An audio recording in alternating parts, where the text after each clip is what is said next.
Back to another episode of the Self-Development Tactics podcast. Today we once again talking about Stoicism and/or we're gonna watch a video about Stoicism and/or around Stoicism. In particular, Marcus Aurelius and how Marcus Aurelius keeps calm. Why is this important? Stress, maybe. We all having to deal with tons of stress, tons of inputs every single fucking day, whether it is just ads alone and or many more things. So it might be really useful and good for one if one is able to, well, calm oneself by probably reframing things and by probably thinking about things in a bit of a different way. So I'm looking forward to this one, not necessarily because I'm so stressed at the time, but I'm having quite a few things to do, I'm not gonna lie. Also show you title, that is Stoicism, how Marcus Aurelius keeps calm by Einzelgänger once again. And once again, I also cannot really show you a date. Anyway. As Emperor of Rome, he was the most powerful man on the planet. Yet, as opposed to many of his successors and predecessors, Marcus Aurelius aimed to live virtuously on a consistent basis. He followed a philosophical school called Stoicism.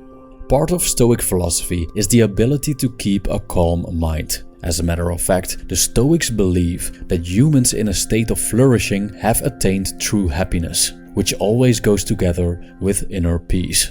Needless to say, Marcus Aurelius was a busy man, carrying the burden of leadership over an empire and all the stress that comes from this. His work, Meditations, gives us an idea of how he coped. Meditations, a book by Marcus Aurelius, the Emperor Marcus Aurelius, and basically, I would say a diary, a diary of sorts. Many ideas and many things that he had to deal with, and which is, I believe, the interesting thing about it, not in a way of, okay, I am doing this, that, and the other thing because I clearly know what the fuck I'm doing. No, not really. He's also been trying to figure things out as far as I know, and as far as I also can remember, and this makes it so much more interesting. Not seeing a person that one might think is already like just doing so well because I mean he is the emperor, but no, not really. He also had to figure certain things out and also had to grow, I would say.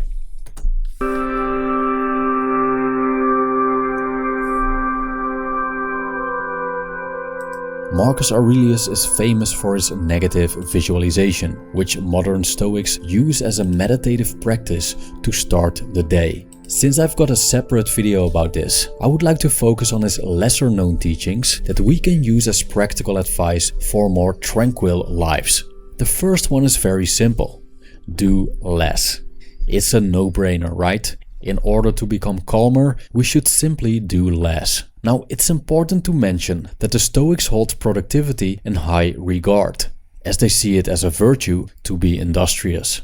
On the other hand, moderation is a virtue as well. So how exactly should we do less when we're supposed to be industrious?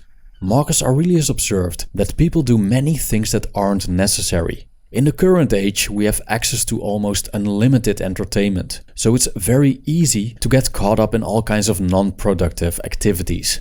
With doing less, Marcus Aurelius also meant talking less. But I wouldn't say, though, that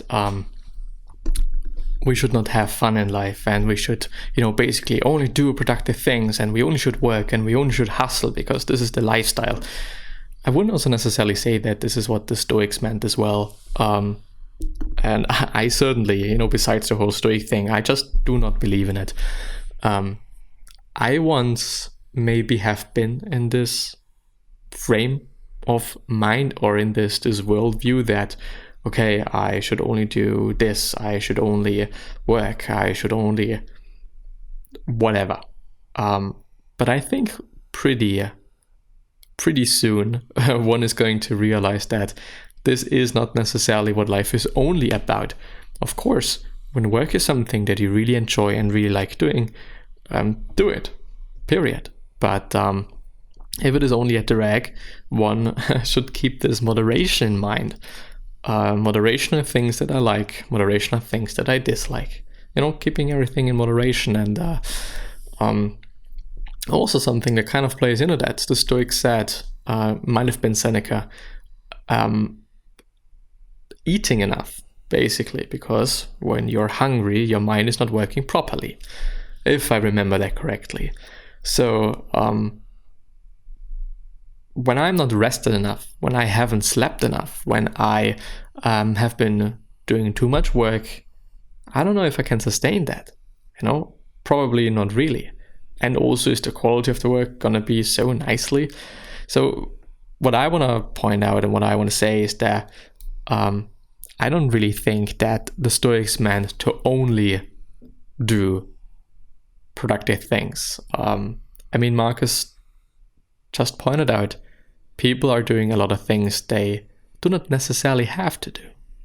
Many conversations are nonsensical, lead to nowhere, and only waste our time and energy. So doing less means doing the essential. And doing the essential not only means that we cut out the nonsense, but also that we work more intelligently and efficiently. A big advantage that we gain from this, besides tranquility, is that we can do less, better. Doing the essential consistently takes a mindful approach.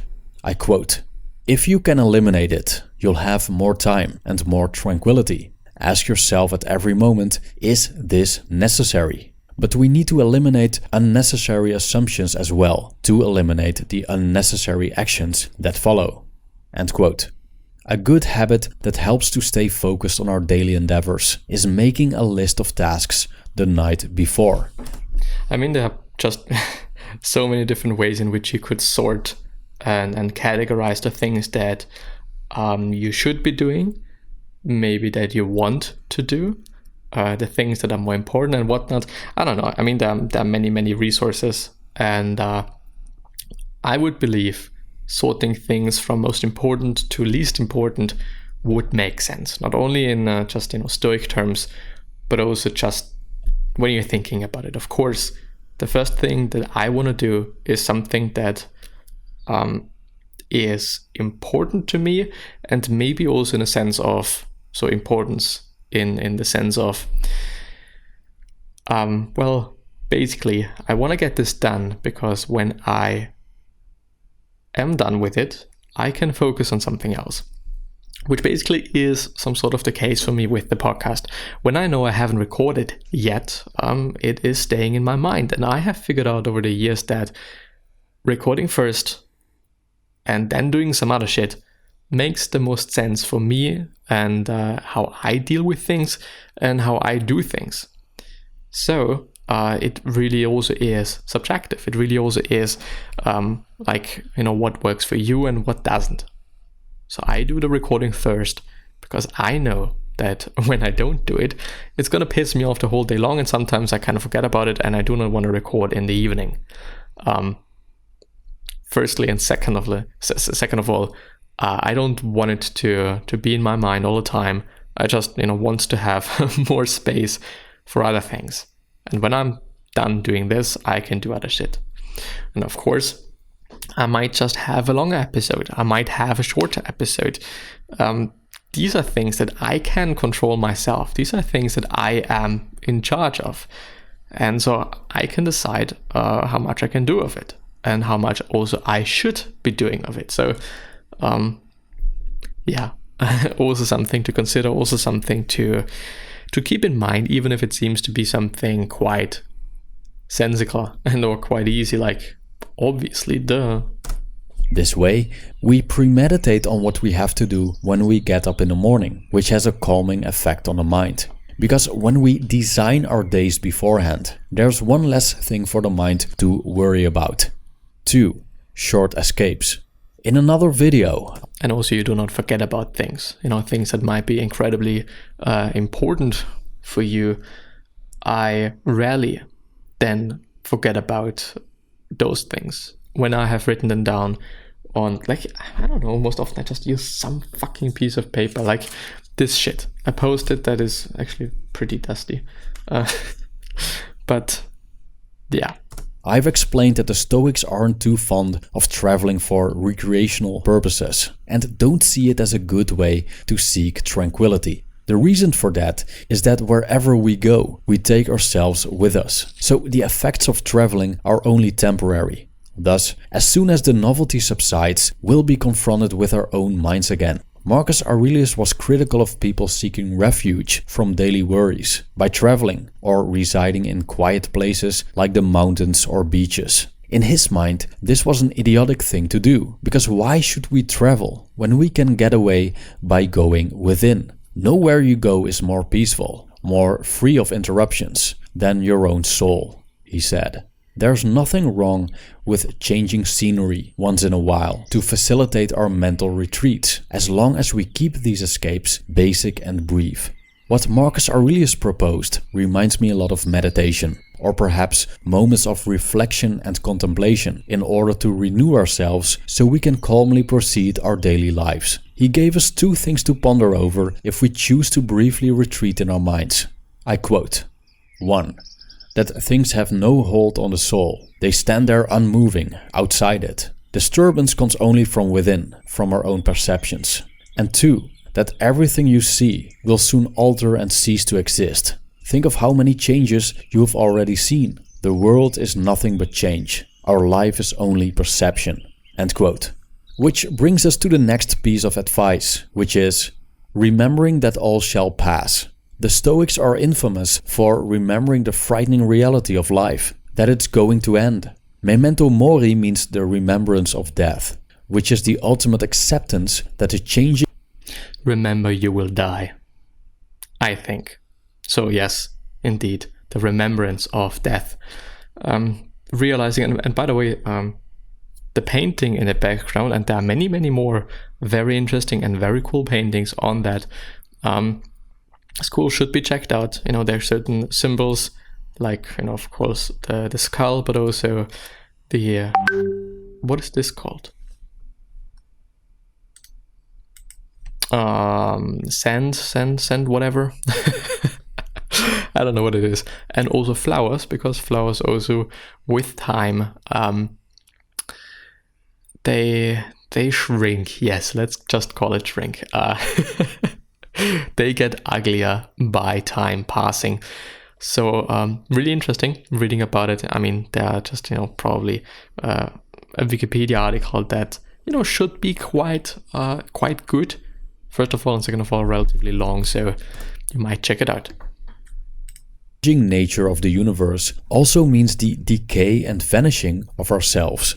Marcus Aurelius tells us to keep in mind how fast things pass us by. We can be immersed in something in one moment, and in the next moment it could be something totally different. Trends come and go in the blink of an eye. And when we look at the history of this planet, human life is just a tiny little hiccup in this cosmic evolution. The fact that everything is in flux could be a source of anxiety, because nothing is stable, and eventually we will be separated from our possessions and loved ones. But it can be a source of calm as well. The realization that everything is temporary means that there is no point in clinging to good times and being strongly averse to bad times. Happiness is a relative thing. Even in prison, there are good and bad days. And even millionaires experience joy and suffering. This means that our inner world, thus the way we perceive our life situation and how we react to that, is also in flux.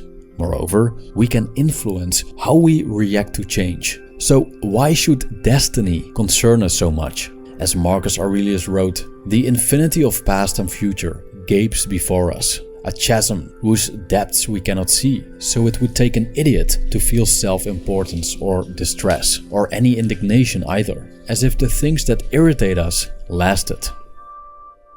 Thank you for watching. Everything is temporary. There's also something the Stoics say, which is giving things back. So, as when somebody dies, for example,